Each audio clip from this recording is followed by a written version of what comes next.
Welcome. I'm Sam. I'm from NJY Camps out on the East Coast. I'm proud to support the Z3 team. We're so glad you're here for today's session titled Why American Jewry Faces a Reckoning and How Identity Can Be Reclaimed, featuring panelists Sarah Horowitz and Benjamin Kirstein.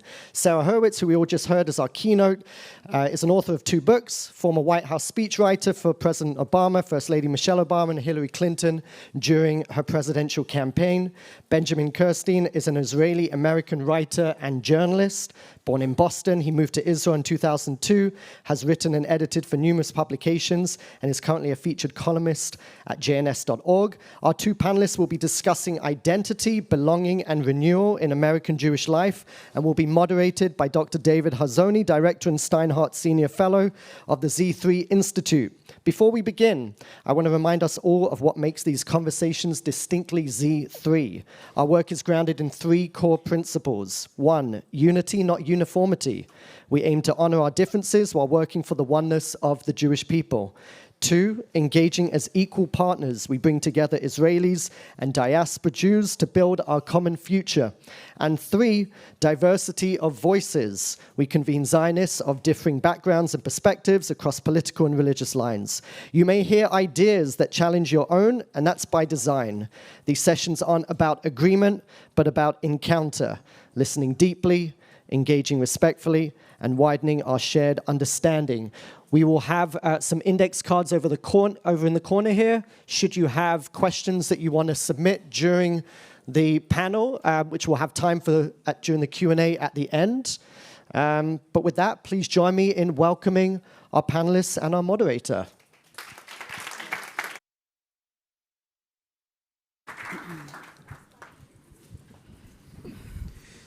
Welcome, everybody. Come on in and take your seats.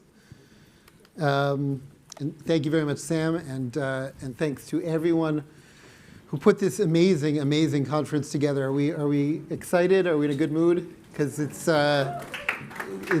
really, I mean, we got the sun, and we got successfully executed flights. Those of us who are in the room, and. And I want to, in advance, wish you all successful flights home as well. This is my 3rd Z3 conference, and I'm always just amazed at just the passion and the openness and the willingness to put real serious questions on the table. Because without that, we're just we're just blowing smoke. And too many gatherings, too many conferences, too much time is wasted when we have very urgent issues facing our community, facing our people, and facing our respective countries. I say respective because I live in Israel, I live in Jerusalem, and we also have very urgent things that we're trying to deal with. We kind of look back on periods that were hard, and sometimes we kind of whitewash them or we fill them with nostalgia. And I think anybody of us over a certain age feels that way about the period before, let's call it the year 2000, right? 2000 and 2001 saw the beginning of a period of upheaval, right? We had the second Intifada broke out in September of 2000. We had the Durban conference that really is the beginning of modern Western anti-Zionism from what they call the left, or the Red-Green Alliance. And we had, very soon after that, we had 9/11. And suddenly, what we now look back on is a period of relative stability and relative prosperity and calm. It's hard to even remember that such a period ever existed. We've been running from crisis to crisis ever since. And of course, October 7th threw everything onto the table and into our faces and into those of our children. And when I say our children, I mean collectively children of the diaspora who are in college, children of Israelis who suddenly are on the battlefield, including several of my own. And it's very easy to focus over-focus on the immediate crisis because, it's right in front of you and it's urgent. But as I once said to a philanthropist, if your house keeps burning down, maybe you should install sprinklers. There are deeper issues that are underlying everything. We have two amazing guests, both of whom have been on journeys, both of whom after October 7th decided to put their journeys into writing. So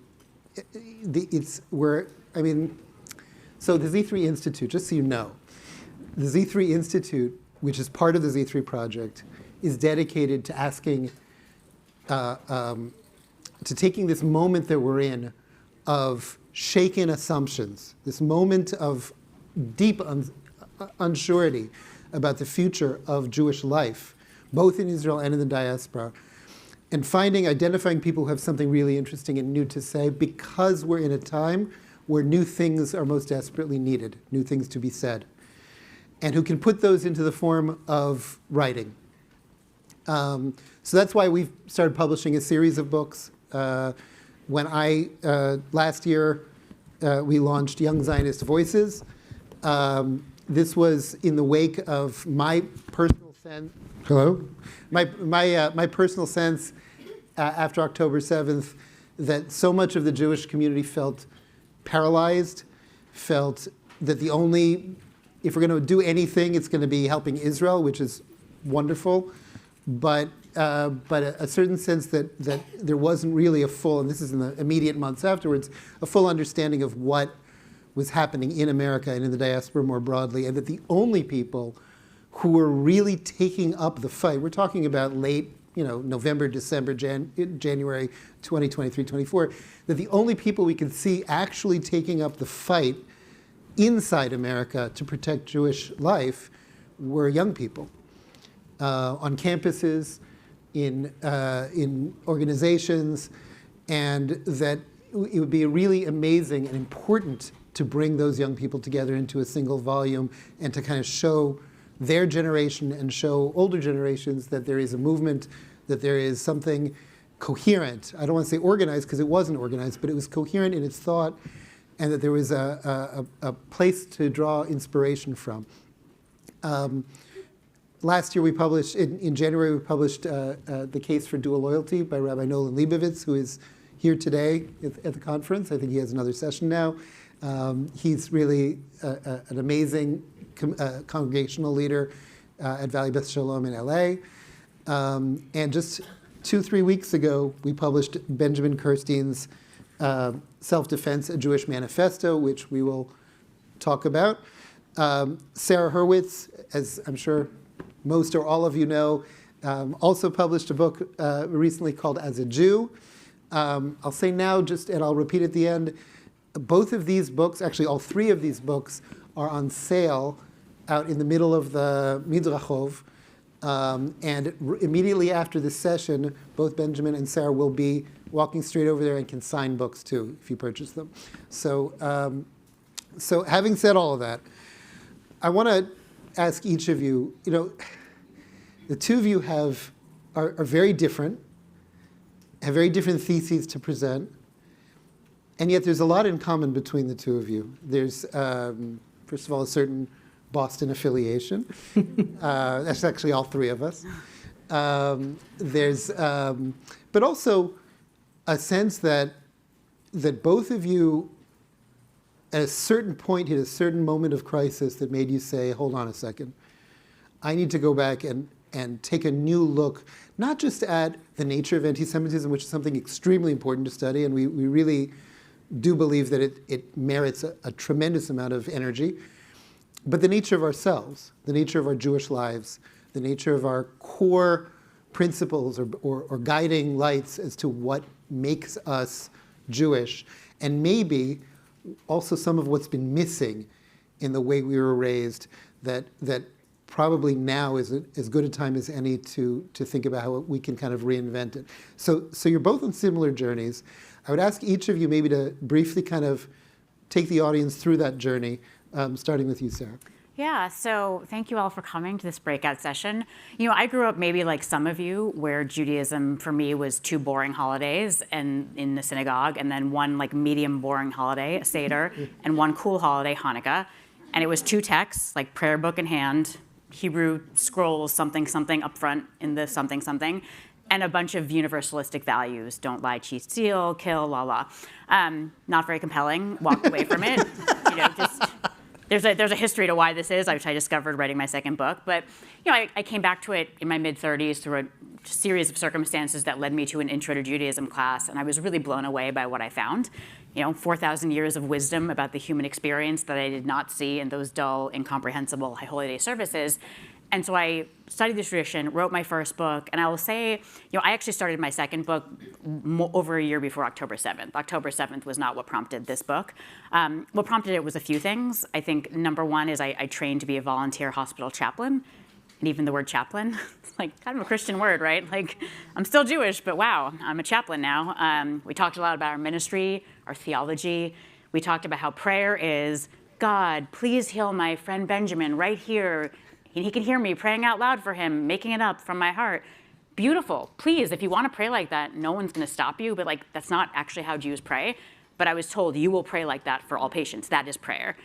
I was like, I've really spent my life soaked in Christianity. We, as American Jews, many of us speak Christian, think Christian. We are immersed in a Christian society. So even our idea of spirituality, like body, bad, degraded, carnal, spirit, good, incorporeal, lovely, Greek idea central to Christianity. It's not a Jewish idea. And yet we think it is. We're like, that's spirituality. Reading, like with Christians, like they open the New Testament, they read it, and my patients will tell me like, wow, this is really soothing and comforting. This is helping me find my faith. And I think many of us think like, oh, that's how you read the Torah. You just open it up and you'll read it, and then you'll be like soothed and comforted. You won't. It's not how we read our text. So, I realized like, wow, I'm soaked in Christian hegemony. I was handed these Christian keys, told they were universal keys. They were not. They were keys to Christianity that locked me out of Judaism. The second thing is I visited a college campus a year before October 7th and was just stunned at the questions I was getting about antisemitism. Because I went to Harvard in the 90s. Like, you could run through Harvard Yard wrapped in an Israeli flag screaming, I am a Zionist. And people would have thought that was weird, but not problematic. That really stunned me. And I really began to think very deeply, especially in the wake of the 2021 Gaza war, which is where I started to see things go really off the rails, particularly on social media, college campuses. I began to think a lot about my identity, my Jewish identity for most of my life, which was this humiliating series of caveats and apologies.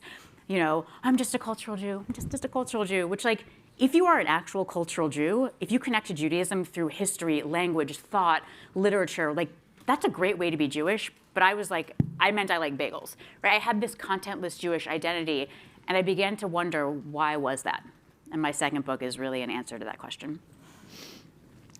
Benjamin, you actually, before you did this book, you wrote an essay that really resonated around the Jewish world called Jews of Privilege.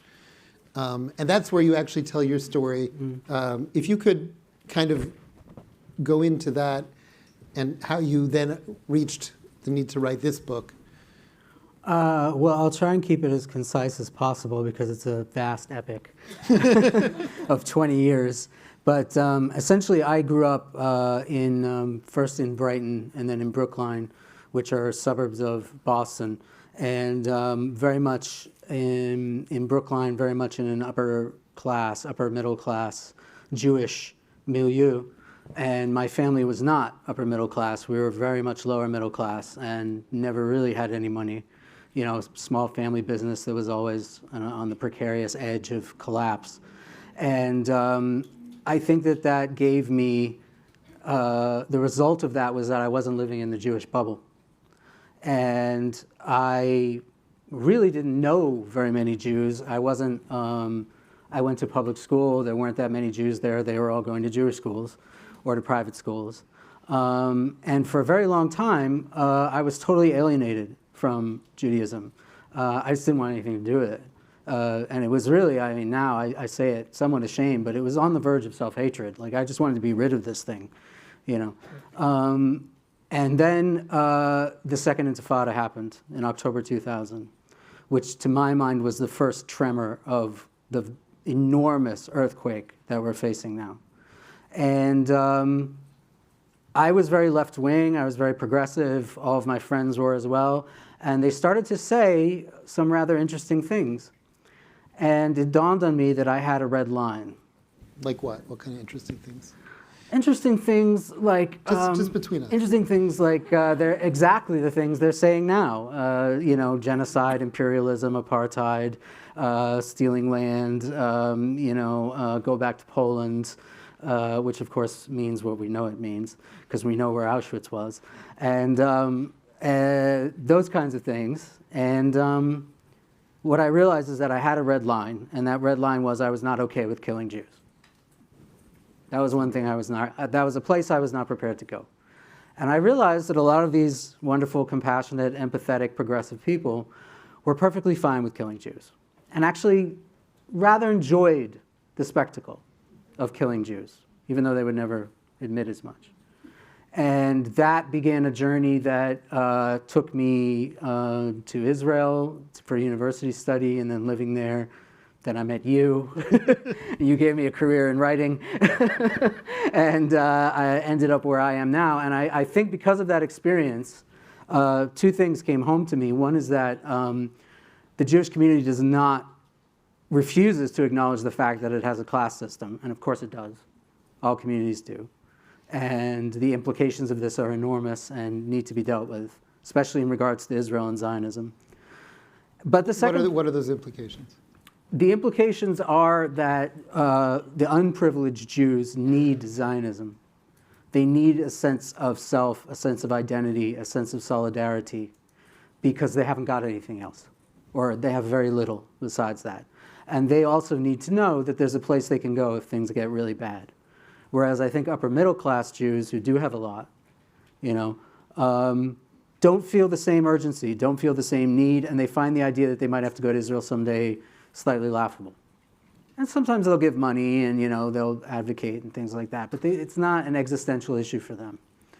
And I think what's fascinating, and stop me if I'm going off on a tangent, but if you read the early Zionist writers, Herzl, Adam, Jabotinsky, especially the labor Zionist writers like Aleph David Gordon and people like that, they were very class conscious and very aware of the fact that their struggle was going to have to be taken up by the poor Jews of Eastern Europe because the upper middle class Jews of Central Europe were not going to go there. Mm-hmm. And of course we know what happened, which is that the poor Zionists went to Palestine and they survived, and the upper middle class Jews, through no fault of their own, don't get me wrong, died. So that to me is the reason why the class issue is so important. But again, it's also important to remember that, in fact, to the outside world, the Jews have no class. They're just Jews. We're all in it together, folks, whether we like it or not. You know, and we need to remember that above everything. So I want to take that and move us into your new book, and then Sarah, your new book is called Self-Defense, and it kind of flows out of your experience, but it makes a case that there's a profound connection. It makes basically a double case. Correct me if I'm wrong. There's a profound connection, first of all, between what you call spiritual and physical self-defense. Mm-hmm. It's not just, you know, why Jews should get guns. Absolutely. It's really about self-respect and about that you cannot accept the violation of your body and also without it hurting your spirit and vice versa. Yes. And the second thing, which I find absolutely fascinating, is that this is not a Goyish idea, that this is a very profoundly Jewish idea. And you go deep into, and what I love about both of these books is that they both speak to immediate personal experiences and our own experiences, but they contain worlds of research back into our own sources and back into our own. So both of these books are kind of, you know, exemplifying, not just saying. They're being an example of what all of us in our explorations should be doing, both looking into our own sources and looking at our world and how they relate. So I love both these books for that reason. Talk a little bit about self-defense and what exactly do you mean by that? Well, I mean, I can use your example of going back into the sources. If you want to talk about spiritual self-defense, the greatest example maybe in Jewish history is that of the prophet Elijah, who challenged the priests of Baal, who was, of course, a pagan god to whom human sacrifice was offered, and stood up as one man alone and said, I am the only prophet of the Lord left, and the men of Baal are 450 men. And he challenges them to prove that their God is real, and they can't. And then he proves by giving a fire sacrifice that his God is real. And in doing so, he destroys Baal, he destroys the priests of Baal, and he also convinces the children of Israel that their God is real and that their God is the all-powerful and the creator of the universe. And the bravery that must have been required for Elijah to stand up in front of 450 men and say, you're wrong. This is a lie, what you're saying, and you are worshiping a lie, is to me one of the ultimate acts of self-defense. And if you look at the spiritual assault, especially that our children are under today in colleges and stuff like that, the strength they need is to stand up and look at their professors and look at their fellow students and say, that is a lie. You are liars, and you worship a false god of human sacrifice. And that's spiritual self-defense. That defends the soul.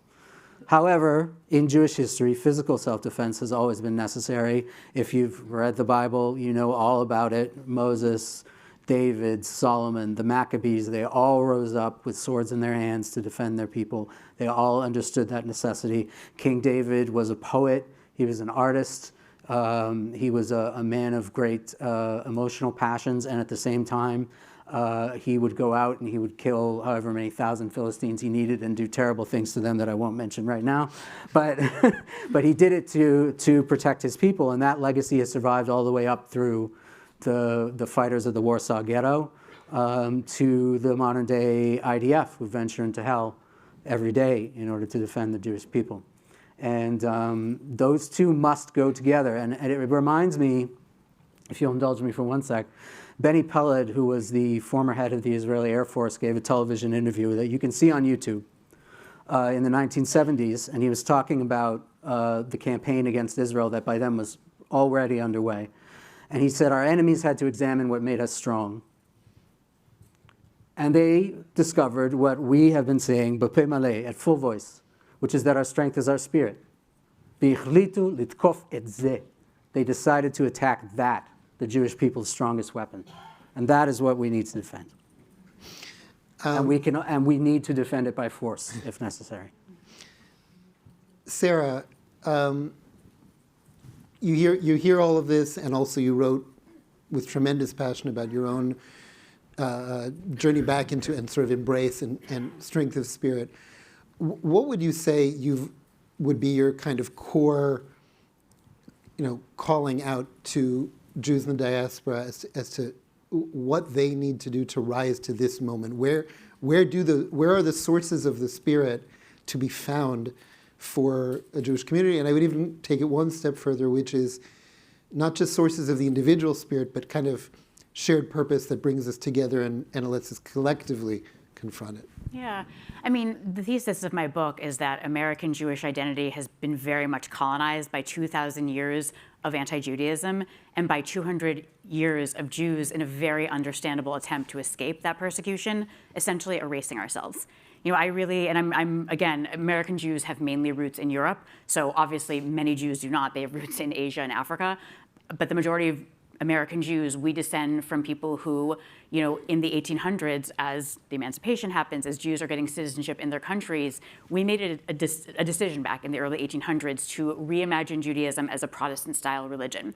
Because we wanted to be citizens of European countries. We wanted the advantages that many of us take for granted, right? A good education, a good job. And so we kind of jammed this Protestant cookie cutter into Judaism and got rid of everything that didn't fit. And that everything was the beating heart of our traditions. It was our post-biblical texts. It was 2,500 years of commentary, substance, debate, from which so much of Judaism comes. It was like, they have a church, we have a Jew church. They have the Old Testament, we do too. We invented it, yay, prophetic morality. But everything else, it's like it didn't fit, so like, oh, what gross, sort of disdainful. That was a tremendous loss. And I will tell you, I was talking to a bunch of Israelis about this, and one of them kept interrupting me. And he was like, this happened to us too. No, it was shocking. I was like, he kept being like, this happened to us too. I was like, no, it didn't. He's like, no, it didn't, no, it didn't. And finally, I realized he was right. Like, some really prominent early Zionist thinkers were very negative about Jewish religion, right? These were our superstitious rabbis getting us killed, weak, pathetic. And there was a leaving behind of this beating heart of Jewish tradition for many Israelis as well. Like, this is kind of a shared joint trauma. And I think we are at a time where we very much need to reclaim this substance of our tradition. And I will tell you, we are reaping, I think this decision that we made, understandably, that our ancestors made, is really coming back to haunt us today in modern anti-Zionism. And the reason I think that is because, like, if you think that Judaism is a religion, then the 7 million Jews in Israel are merely your co-religionists. You should care as much about them as a mainline progressive Protestant in Berkeley cares about a Pentecostal speaking in tongues in Brazil, which is to say, like, not at all. To be like, but you guys are both Christians, you should totally be friends. It's like, that's ridiculous, right? That's almost chauvinistic. So if they're merely my co-religionist, I might look over at these 7 million Jews and say, well, they're not doing my religion of tikkun olam and social justice and prophetic morality, so, like, forget them, right? Well, they're not my problem. That's a category error, right? They are not my co-religionists, they are my mom. Like, it's not a category of ideology, it's a category of family. And I think that category error is kind of what is underlying a lot of modern anti-Zionism, whereas when they're my family, I'm kind of stuck with them. I can't just be like, well, good luck, 7 million people. Sorry if you don't have a country, bummer. It's my family. And so I think we're kind of wrestling this transition we made to modernity. It doesn't make for a compelling Judaism. I grew up with that Judaism. There's just not much there. But the good news is, like, these 2,500 years of text, they have wisdom for so many of the moments of human existence. Birth, death, being a parent, a child, a friend, a colleague. How do you treat people? How do you treat yourself? Like, we have amazing, profound, often quite countercultural wisdom, but most Jews don't know about it at all. So I think we need a massive project of growing the hell up. And I say that because I had to do that 12 years ago. I had to grow the hell up as a Jew, and it was really hard. I was a 9-year-old Jew. I knew nothing. I had to read some books. I had to take some classes. We have to grow up, and that's really, it's unavoidable, and anyone who tells you otherwise, I think, is not quite understanding what our tradition is. Yeah. And I'll just say, just one more thing. Like, there's such a focus on, like, okay, the young people. We got to educate the kids. We got to make Hebrew school better. Like, Hebrew school is not going to make your kid a Jew. You make your kid a Jew. And I think day school is great. I'm the biggest fan, and I want to get people to send their kids to day schools. But I was talking to someone who grew up like I did, and I was saying it's hard to give your kid a good Jewish education when, like, day school. I think that's challenging. And she got so upset. How dare you? I got a great Jewish education. I did Hebrew school and Hebrew high school. And I'm looking at her like, how did you learn, like, history, language, Gemara? Like, how did you learn all that in 3 hours a week? And I'm like, oh, she thinks Judaism is 4 holidays, 5 universalistic values, and 2 books. Yeah. Of course we have a different understanding of what Judaism is, so convincing Jews who grew up like I did to send their kid to day school sounds insane. They're like, you want 40 hours a week for my kid to learn 4 holidays? That's insane. That's the chicken and egg problem we have to solve. So let's focus a second on the Protestantization of the Jews, because... And again, this is Jews with European ancestry. This is very different. Right, but before the Holocaust, that was the majority of the Jews. Yes. Globally, and certainly in America. The last week feels like America is heading into a post-Protestant America. And we have, on the left, we have Mamdani winning the election in New York City. On the right, we have the apparent, I don't know, this is sort of an inside baseball DC thing, I think, but the Heritage Foundation, which is sort of this central pillar of the right from a policy perspective, appears to be going through this war where traditional Catholics, and by traditional I mean like pre-Vatican II Mel Gibson style Catholics, have teamed up with, like, Tucker Carlson, who's suddenly talking about how Christian Zionism is a heresy. He's using, like, and they're trying to de-Protestantize the right, which is, sounds wild, but apparently that's the nature of the war that's going on over there. And I start to think, okay, what happens to Jews who internalized all these Protestant values facing in America that is at war against its own Protestant heritage, where does that leave us, and what are the signs? What do we do? You're asking me? I'm asking you. Yeah, I'm asking both of you, but I'll get to you in a second. I think that's an interesting analysis, and I don't know what, I haven't thought about that. I don't know what to make of it. This is the basic breakdown of liberalism, right? And this is there are no more sides. When they're like, well, this side is this, and there's no sides, okay? There's basically kind of people across the spectrum now are doing kind of the same thing. Like Mamdani's idea of look, you're taking away money from really good, struggling folks here at home to give it to fund American, Israeli apartheid. Kind of same vibe as America First, right? You're taking good money at home, you're using it to give it to these powerful Jews. So to see both parts of the world kind of focusing in on that. And I know Spanberger won, I know Marky Sherrill won, that's very heartening to me. Those are my Democrats. But I also worry that in some number of years, when millions of college-educated Americans are out of work because of AI, they're going to feel as aggrieved as a lot of working-class folks who are out of work because of globalization. And these are people who, they spent tens of thousands of dollars to get an education. They did everything right. They're going to be unemployed. And I kind of think that Mamdani message of it's because of the Jews, and here's some free stuff and bad policy ideas, I think that's going to be pretty appealing to a lot of college-educated folks. And I think Tucker Carlson and Nick Fuentes are going to be really appealing, especially to younger people. So maybe this won't happen. Maybe the sane normies will win out. I don't know, but that's not, social media is a global medium. You used to get your news, if you were in America, from American news sources. You had to go to a really weird bookstore to find Al Jazeera. But now your phone will just send that to your kid's brain, and that's where our young people are getting their news. And so I don't know. I don't see a lot of sane normie input coming at especially younger people. So I don't see how we get ourselves out of this. Not to be negative or anything. I'm super. We have Israel though. Unlike my bubby. How scary were the 1930s without Israel? My bubby must have been terrified. But look, we have Israel. It's great. So Benjamin, this is the first time, and I've known you for many years, that I've ever turned to you for an optimistic take. But in the wake of what Sarah said, and I think that your book, whether you're willing to admit it or not, I think that your book actually has an optimistic edge to it. No, he would never admit it.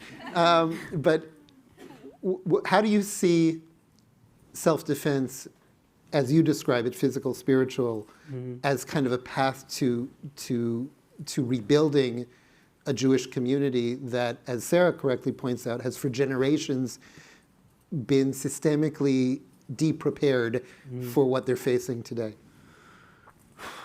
Well, first of all, my motto, and I have my Substack is titled this, is "No Delusions, No Despair."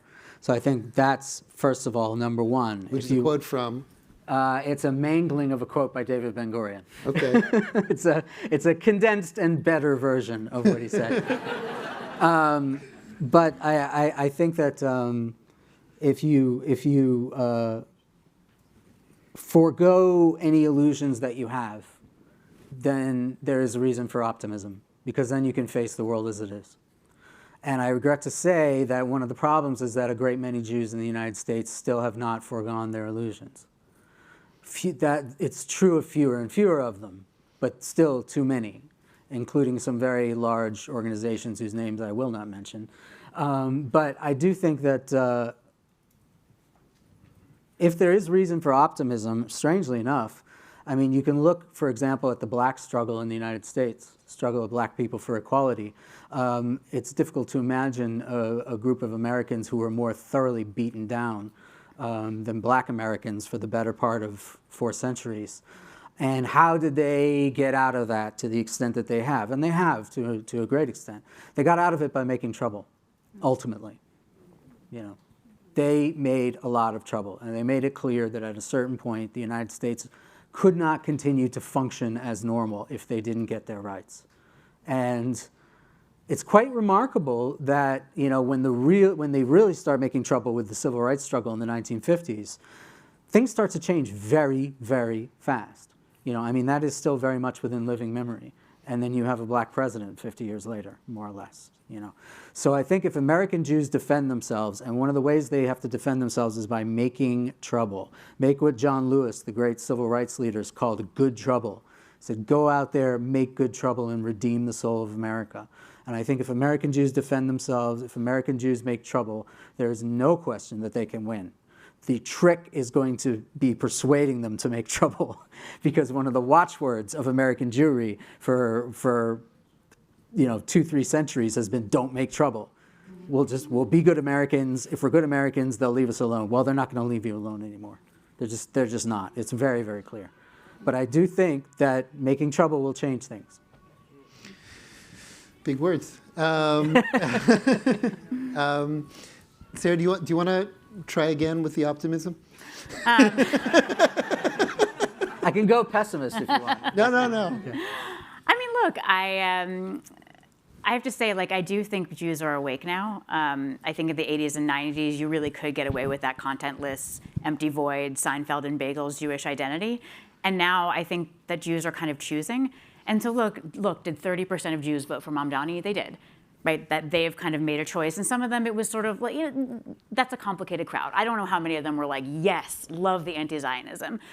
To the extent that there were those folks, they made a choice. But I think there's a majority of Jews who are saying, okay, no, I'm in. I'm a Jew. I know better. I see this guy for what he is. I made a choice. And there is kind of a sorting, I think, among Jews, where I think people are beginning to say, you're kind of in or out. You're kind of okay, I'm doing this as a Jew, not in the as a Jew, I hate Israel sense. I'm doing this. So I find that optimistic. I think there's a lot of clarity. I think a lot of organizations that were kind of let's not talk about Israel because it's controversial are now oh boy, we got to actually clarify and make our choice. So I think there is kind of a strengthening, kind of a regrouping, and I do think that's a positive development. Okay. Listen, we have, are the cards given out? How does that work? Where's Sam? Can we, okay, so the reason that we have cards is if you've ever sat where I'm sitting in front of an audience, and unless you, when I was in Washington, I had a lot of events, and I just called on people that I felt were safe because not in terms of the content, but in terms of the length of the pseudo question that happened speech, when actually. when I called on them. That they would speak for 15 minutes and then say, "Is it not such?" So to try to limit that to whatever degree possible, we're handing out cards. Please write large enough to be legible. It's not okay, now you're going to do your micro writing to create the speech in print. And in the meantime, I will take a risk and call on somebody to ask a question. Michael in the back. See, I know somebody, sorry. By the time one person distributes all the cards. Yeah, no, so we'll start the questions going. And So, my sense also say your name so that everybody can hold you to account. from New York. Okay. Great, Michael thank you. Salberg from New York with a microphone. My sense is that there is a structural problem, not just a perceptual problem. That is, you mentioned, Sarah, the Jewish organizations. You mentioned them, Ben, without mentioning who they are. But the legacy organizations haven't played a leading role for some reason in addressing the issues that you've both raised. And I believe that there is a failure to recognize that there's a paradigm shift in globally, but certainly within the United States. And we need to find ways not just to identify the problem, define the problem, but to find ways to correct the problem. Thank you. You want to field that one? I mean, it wasn't really a question. Is it not such? Is it not so? I'll let you answer the statement. I think that you're absolutely, first of all, you're absolutely dead right. And second of all, okay. And second of all, I think the problem is actually a class one, the one I mentioned before, which is that most of the people who are leading the major Jewish organizations are from the American Jewish elites. It doesn't mean they're bad people, but it does mean that they're sheltered. It does mean that they're in the bubble. It does mean that they are insulated from the reality in the streets, on campus, in the more radical wings of American politics. And I think that when October 8th 2023 happened, and the fiends went out into the streets to celebrate the murder of Jews, it was like a punch in the face for them, and it just absolutely knocked them out. I think it just completely floored them, and I don't think they've woken up yet. And even if they did wake up, they wouldn't know what to do about it. And they need to be today's American Jewish leaders, and all right, it's a little radical to say, but they need to be replaced. They need to be replaced by people who are actually going to make trouble, or other organizations should rise to take their place, one or the other, because I don't think they're salvageable, personally. But that's my take. Thank you. I don't know that I'd paint with such a broad brush. I think there are some really great leaders out there. I think there are some that are not really up to par, but I think it's more, I don't know. I think there's a little more nuance, but So, at the risk of getting into trouble, it's just that 4 of the questions ask the same question. And therefore, I got to put you on the spot. Benjamin, with an opportunity for Sarah to rebut, can you give some concrete examples of making trouble? Well, I mean, one of the ones that I mentioned was the Battle of UCLA, where a group of Jews, where a bunch of anti-Semitic activists took over the UCLA campus, and the administration, as could be expected, refused to do anything about it. And a bunch of Jews went down there and made a hell of a lot of trouble. They made a little too much trouble, in my view, because I'm very much against illegality. But they went and they confronted, and there was a clash. And the university, for quite a few hours, was simply unable to function. And the next day, the university cleaned the anti-Semites out. And as far as I know, they haven't come back. And that, to me, is exactly the kind of concrete making trouble that I'm talking about. I would like it to be done in a legal manner. I would like it to be done in a moral manner. But there is no question that those are the type of measures that are going to be necessary. Okay. How can we improve our Jewish education system to include all, provide quality learning, and to fulfill what each of you in your respective books are really calling for? Focus specifically on schools. Or maybe the question includes, let's expand it to include informal education, camps. There's a lot of different things that the word education falls under. But what can be changed? Can we? I mean, I think we need to focus a lot more on adults, because they are the ones who raise Jewish children. I think, and look, obviously, education for children is critical, but I think we already, we get that as Jews, we're on that. I think what people don't realize is, Jewish adults are the ones who create Jewish children, and we just have generations of ignorant Jews, of which I was one, so I know of what I speak. And it's just a massive problem, because as someone who had to grow up on my own, it was so hard. I mean, the Jewish books out there were nuts and bolts, how-to intro books, or hugely, really dense academic books, which were miserable to read, which is why I write my books, because I want deep, profound, challenging, rigorous books that are also fun to read, that are they're written by someone who knows how to write, they actually have kind of a voice, and they're just appealing. And there's just not a lot out there if you are a Jew who needs to grow up.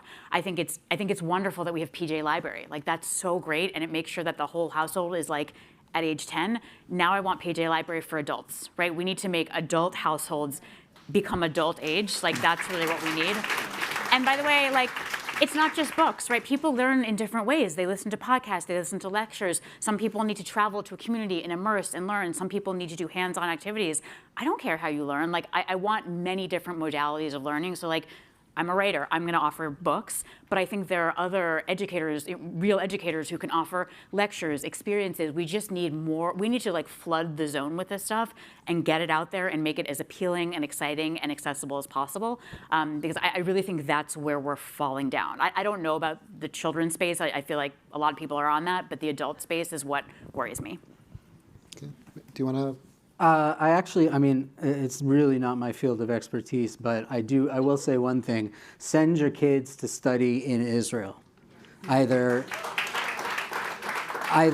a year of high school, a year of college, Maybe like me, you'll end up doing 6 years worth of higher education at Israeli universities. But that to me is an experience so invaluable that it can't be replicated by any great new innovative ideas in American Jewish education. That's all I'll say on that.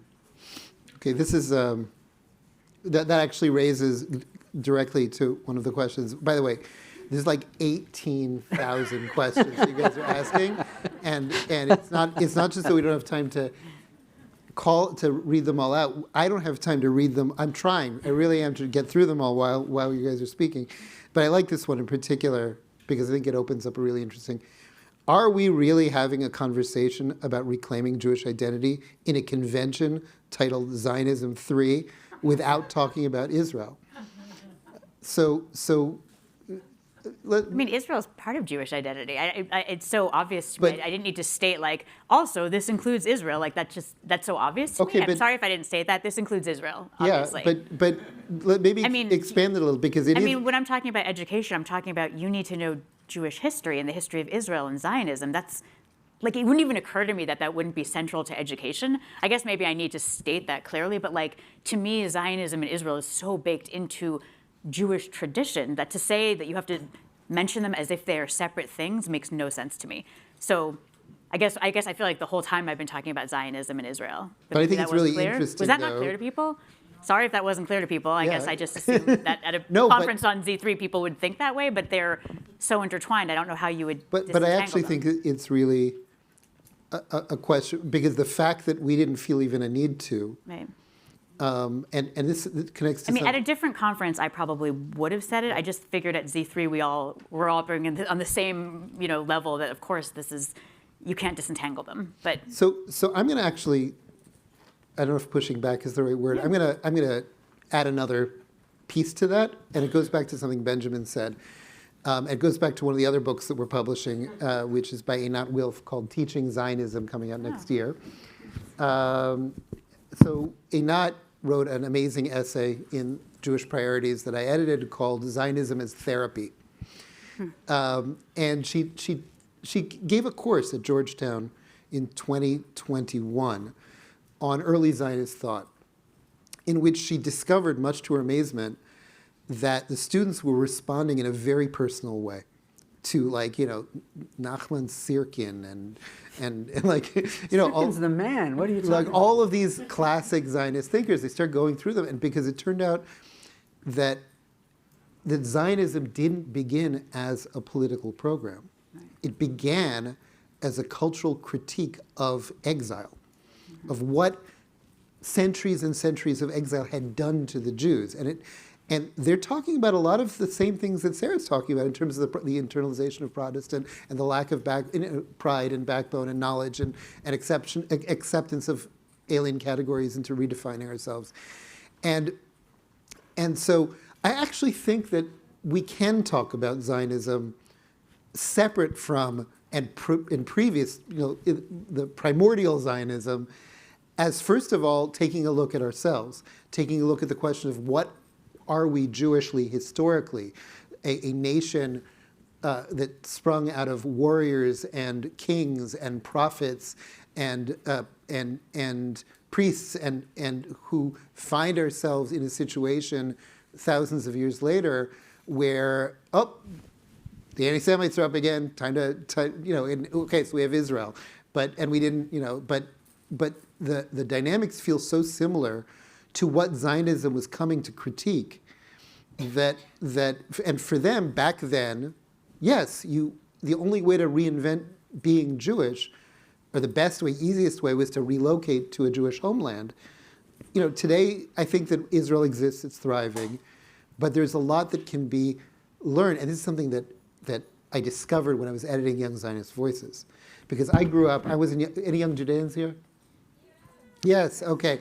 So I grew up in Young Judea, the most Zionist, hardcore, towards Aliyah, like youth movement there was. And I never would have heard the expression in my generation, Zionism is Judaism, which is something that the younger people writing Young Zionist Voices are saying. Or my Zionism and my relationship to Israel isn't about moving to Israel and making Aliyah. It's about drawing inspiration, knowledge, and backbone from Israel that I can bring into Jewish life here, which I thought was really fascinating. So in a certain sense, I don't feel a need to have every single panel talk about Israel when we're talking about Zionism, because I think Zionism is a deeper thing and essentially a movement of finding ourselves. I mean, it's so part of Jewish tradition. I mean, it's like saying, like, we're not going to talk about the Reform movement or Orthodox. It's like, I guess I'm just not even understanding what you're talking about. Like, it's part of Jewish tradition. It's who we are. Like, I don't think I think a Jewish education without an education on the history of Zionism and an education on Israel is not a Jewish education. So I don't disentangle them. If I can say just one thing very, very shortly. I mean, it's important to remember Zionism is the only indigenous political movement that has ever emerged out of the modern Jewish people. So from that point of view, it belongs to everybody. And in my view, and I'm a little bit of a radical on this, I don't even necessarily believe that Zionism is completely political. I think it's a modern secular form of Jewish messianism.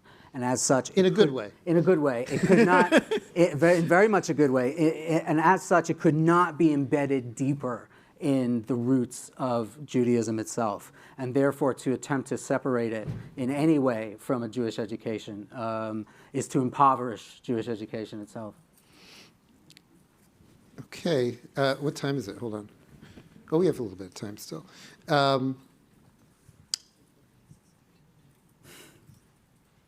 on.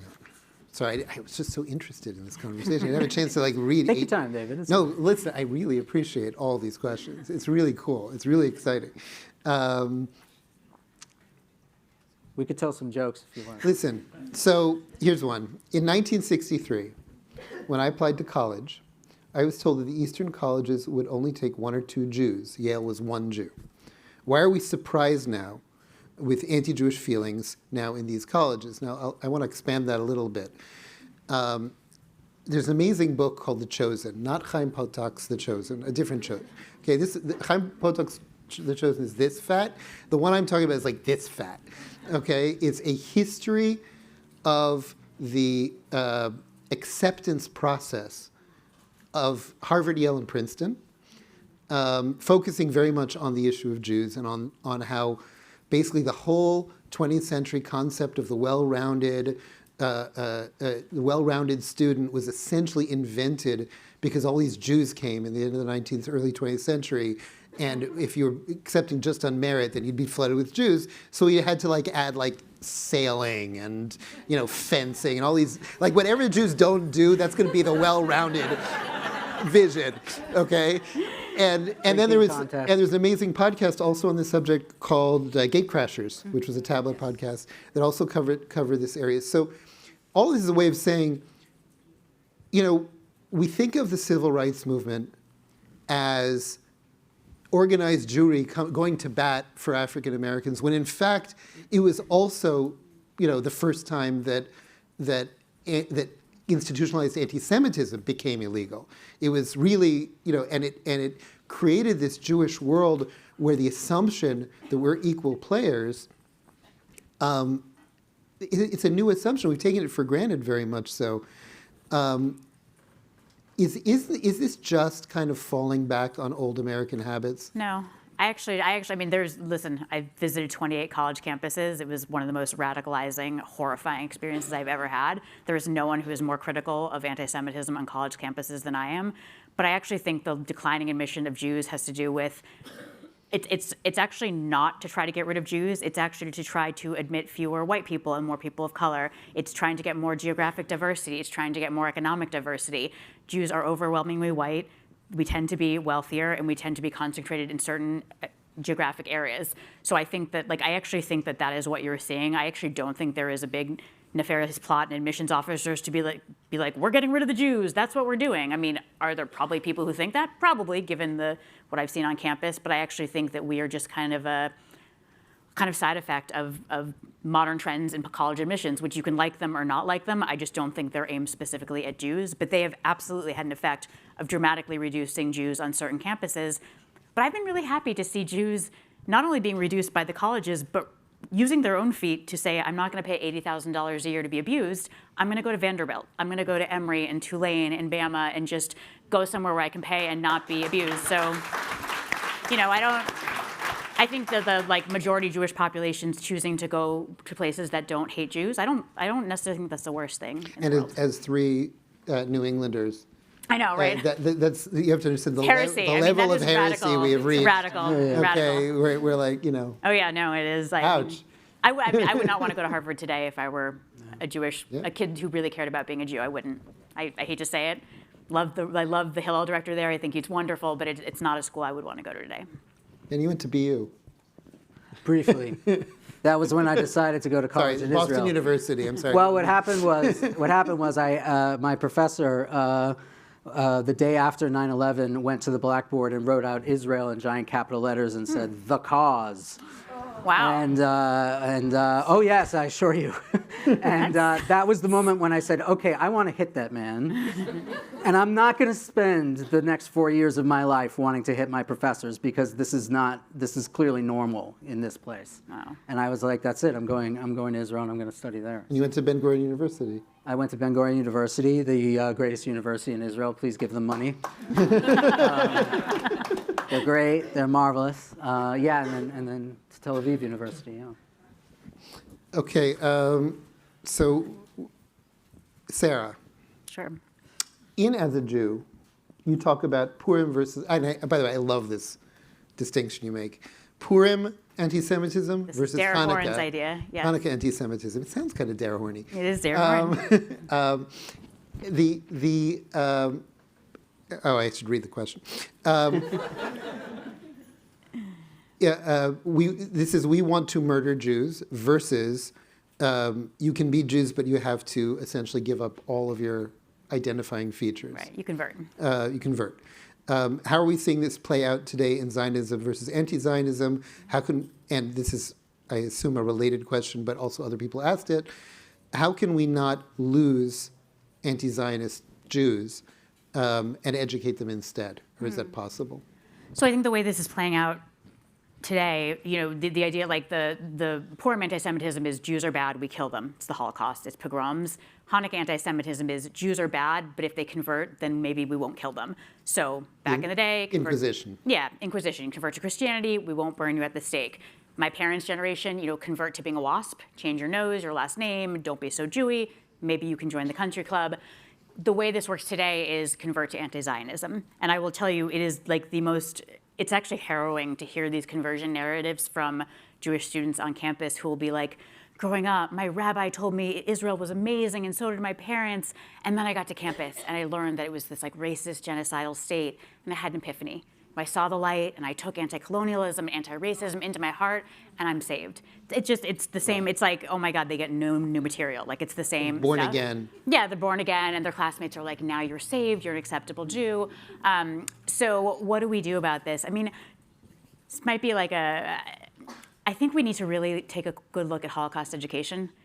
I think this has, we teach this in the vein of, first of all, we don't teach kids what caused the Holocaust, which is 2,000 years of Christian anti-Judaism. Can't teach that in a public school, so it's just kind of a mystery as to why people started killing the Jews. Second of all, we teach big, powerful Nazis came and killed little, skinny, weak Jews. And so you think, oh, that's like anti-black race, that's like black racism, that's like big, powerful white people came and really brutalized very helpless black people. Got it, okay, that's what it is. And so now the big, powerful people are the Israelis, and they are killing the weak, emaciated Palestinians. I get it. The lesson of Holocaust education is punch up against the Nazis, and the Nazis today are the Israelis, the Jews. What you don't really understand in 8th grade is that actually Germany was saying the Jews are the powerful ones. They are dangerous. They are threatening. They have made us lose World War II. They have tanked our economy. They're so dangerous. We're punching up against them. But you can't, when you're 13, all you remember, big, powerful Nazi, little, skinny Jew. Power, powerless. Okay, now today the power is Israel, rich Jews in America. Powerless is Palestinian and poor people in America. Got it, right? The lesson of the Holocaust, thus, is anti-Zionism. And I think we need to, not only that, Holocaust education does not teach you about Islamist anti-Semitism or Soviet anti-Zionism, which are together the beating heart of campus anti-Semitism. So it's any wonder that our kids are all becoming anti-Zionist? We've kind of train them to do that. So How do we get them back? I don't know, because social media is a global medium. There are 2.4 billion Christians and 1.9 billion Muslims who have kind of complicated views about Jews. They're all on social media. They go directly to your child's brain. You know, if you wanted to get Al Jazeera in the 1990s, you had to go to a very weird bookstore. Today, like college students, they're like, oh, that's where I get my news. Obviously, that's the legitimate source of news. Like, so I don't know how you compete with that. I am not sure. Great question. But I don't think blaming and shaming and humiliating them, don't think that's a great idea. Not going to get them back. I think that to a certain extent, it's the encouragement of an act of will, which is to say to them, and this is one of my mantras, you do not have to listen to these people. You don't have to grant them this power to emotionally blackmail you into giving up your identity. You think about it for a minute. These people are supporters of terrorism, mass murder, mass rape, genocide, and the slaughter of Jews all around the world. Why should you listen to them? What moral right do they have to make any argument whatsoever? And to say to them, you don't have to live like this. You don't have to put up with this. And whether that will convince them or not, I don't know, but it gives them a chance, perhaps, of liberation. I mean, I find that very compelling, actually, but I also think, like, we're kind of entering a post-literate society, and if, like, all day long your brain is just smashed again and again by TikTok with really upsetting carnage in Gaza, then, like, you're talking, and, like, I'm sorry if this is a graphic thing to say, but, like, when I'm trying to make arguments in favor, for Israel, I realize I'm talking through a wall of dead children. Like, that's what people are seeing. So when I'm like, yeah, but it's 1.5 civilians they're just seeing carnage. But right? that's like, the emotional blackmail. I mean, fair enough, but, like, again, I mean, that's nice, but, like, again, I'm hearing that through a wall of screaming children. It's like, I think it's a harder argument than we're understanding. So I actually really strongly think that, like, Jewish day schools should absolutely say no child owns a smartphone until senior year. They don't own one at all, period. We give it to them senior year and we teach them. Like, this whole not during the day, great, nice start. No smartphone at all until senior year. Dumb phone, sure. Like, but I think that we've got to, like, give our kids' brains a chance and their mental health a chance before they start getting really warped. I have a question. I want to press you on the Holocaust education issue, because it's something that has kind of bugged me for a long time. Part of what you described was kind of the external message, okay, strong, weak, and that our kids are also internalizing that external message.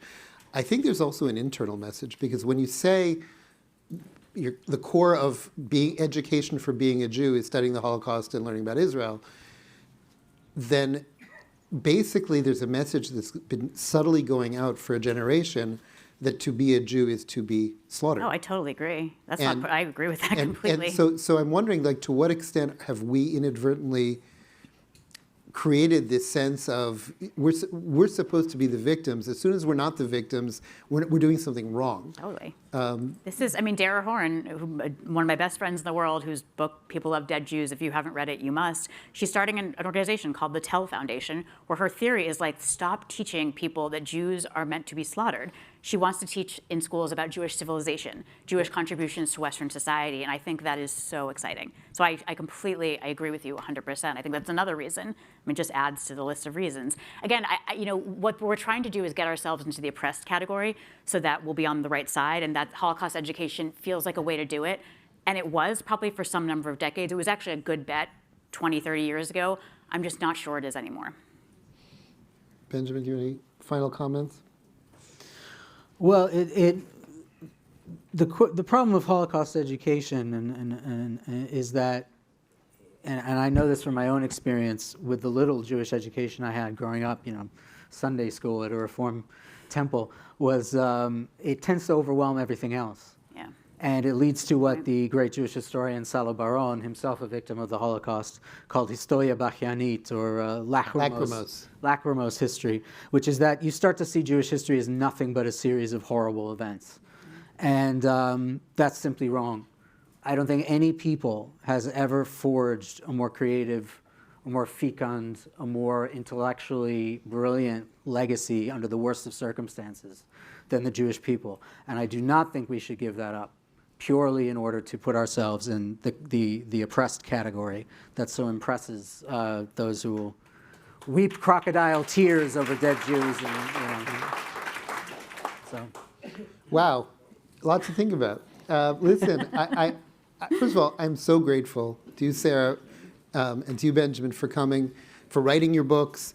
I want to remind everybody that the books are on sale, both books, including also Young Zionist Voices, in the on the Midrachov.